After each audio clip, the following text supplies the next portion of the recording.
आज हम पढ़ेंगे लेसन नंबर 11 द ओल्ड काकी। तो चलिए शुरू करते हैं। There was an old lady called Kaki. एक बूढ़ी औरत थी जिसे काकी कहकर बुलाते थे। She crept because her hands and feet were very weak. वह रेंग कर चलती थी क्योंकि उसके हाथ और पैर बहुत कमज़ोर थे। Her husband had died long ago. उसका पति बहुत समय पहले चल बसा था। She lived with her nephew. वह अपने भतीजे बुद्धिराम के साथ रहती थी जिसका नाम बुद्धिराम था। She had transferred all her property to him. उसने अपनी सारी संपत्ति उसके नाम कर दी थी। Rupa was Buddhiram's wife. रूपा बुद्धिराम की पत्नी थी। Buddhiram's had two sons and a daughter Ladli. Buddhiram के दो बेटे और एक बेटी लाडली थी। The boys never behaved properly with Kaki. लड़के कभी भी काकी से अच्छा व्यवहार नहीं करते थे। They use to tease her a lot. वे उसे बहुत छेड़ा करते थे। Kaki would cry out but no one listen to her. काकी जब रोती चिल्लाती थी तो उसकी कोई नहीं सुनता था। Ladli was the only one who had sympathy for Kaki. केवल लाडली ही थी जिसे काकी से सहानुभूति थी। It was an evening.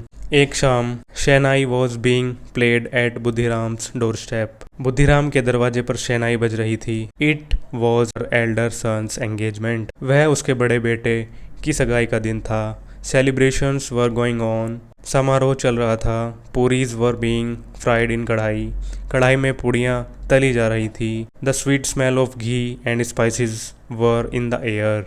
घी और मसालों की महक हवा में थी। Kaki was sitting in her room and it was dark inside. काकी अपने कमरे में बैठी थी और अंदर अंधेरा हुआ था। She could smell the crispy and sizzling puris. वह खस्ता और गर्मा गर्म पूड़ियों को सूंघ सकती थी।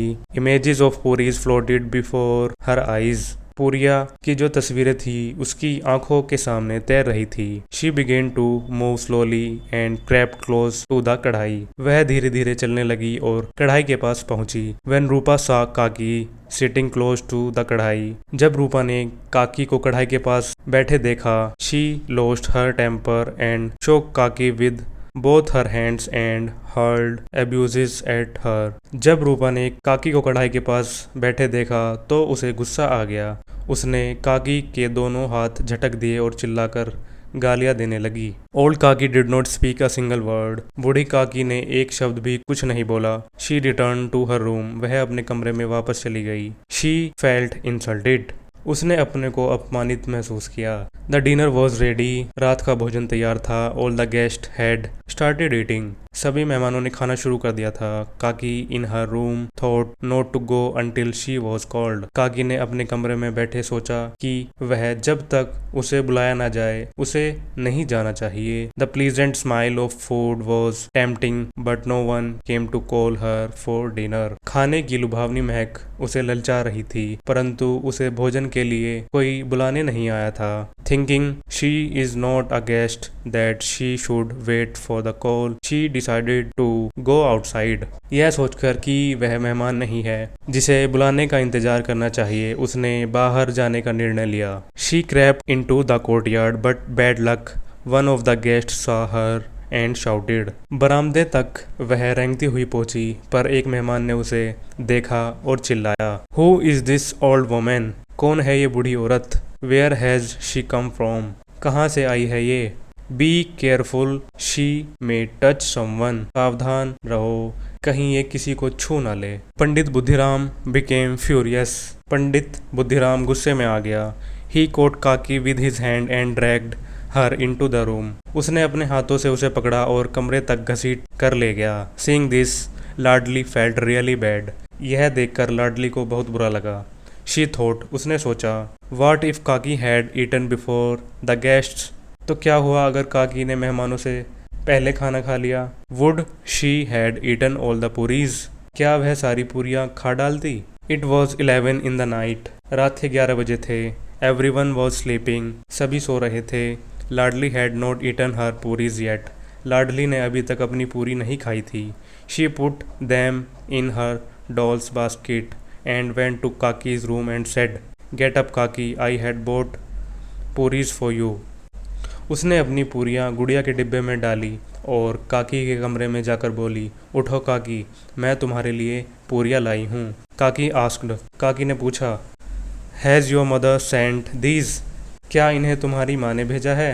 लाडली रिप्लाइड, लाडली ने उत्तर दिया, नो इट्स माई शेयर, नहीं ये मेरा हिस्सा है। काकी finished all the puris but she was still hungry. काकी ने सारी पूरियाँ खा ली परंतु वह अभी भी भूखी थी। काकी सेड टू लाडली, काकी ने लाडली से कहा, child go to your mother and bring some more. काकी ने लाडली से कहा, बच्ची अपनी माँ के पास जाओ और कुछ और पूरियाँ ले आओ। If I wake her up she will get angry. Ladli ने उत्तर दिया, अगर मैं उन्हें जगाऊंगी तो वह गुस्सा हो जाएंगी। काकी सेड, काकी ने कहा, take me to the place where the guest ate. Kaki ने कहा, मुझे उस जगह ले चलो जहाँ मेहमान ने खाया था। Ladli took her and made her sit among the pattals. Ladli उसे ले गई और पतलों के बीच बैठा दिया। Kaki begins to eat the food which was left over by the guests. Kaki ने मेहमानों के द्वारा झूठा छोड़ा हुआ भोजन खाना शुरू किया। जस्ट देन रूपा वोक अप, तभी रूपा जाग गई। She did not find Ladli beside her, उसने लाडली को अपने पास नहीं पाया। She went out into the courtyard and सा लाडली स्टैंडिंग नियर द पत्तल्स। वह बाहर बरामदे में गई और लाडली को पतलों के पास खड़ा देखा। काकी was picking the left over food and eating. काकी बचा हुआ खाना खाकर उठा रही थी। रूपा वॉज स्टन्ड, रूपा हैरान हो गई। शी फेल्ट सॉरी फॉर काकी who remained hungry even on a day of feast where so many people had food to their content। उसे काकी के बारे में जानकर बहुत दुख हुआ कि जिस घर में दावत के दिन भी जी भरकर मेहमानों ने खाना खाया, उस दिन काकी भूखी रह गई। काकी behaved like this just for some pieces of puris। काकी ने ऐसा कुछ पूरियों के टुकड़ों के लिए किया। She was in a state of shock। वह स्तब्ध रह गई। Her eyes were filled with tears. उसकी आंखें आंसुओं से भर गई। It was already midnight. आधी रात हो चुकी थी। Rupa went to Kaki's room with food. Rupa काकी के कमरे में खाना लेकर गई। With tearful eyes she said, get up Kaki. आंसू भरी आंखों से उसने कहा, उठो काकी। I committed a blunder today by not serving you food.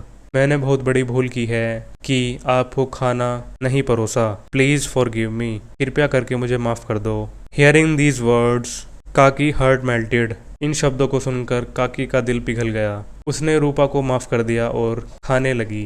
काकी ने उसे भावपूर्ण ढंग से आशीर्वाद दिया। Thank you so much.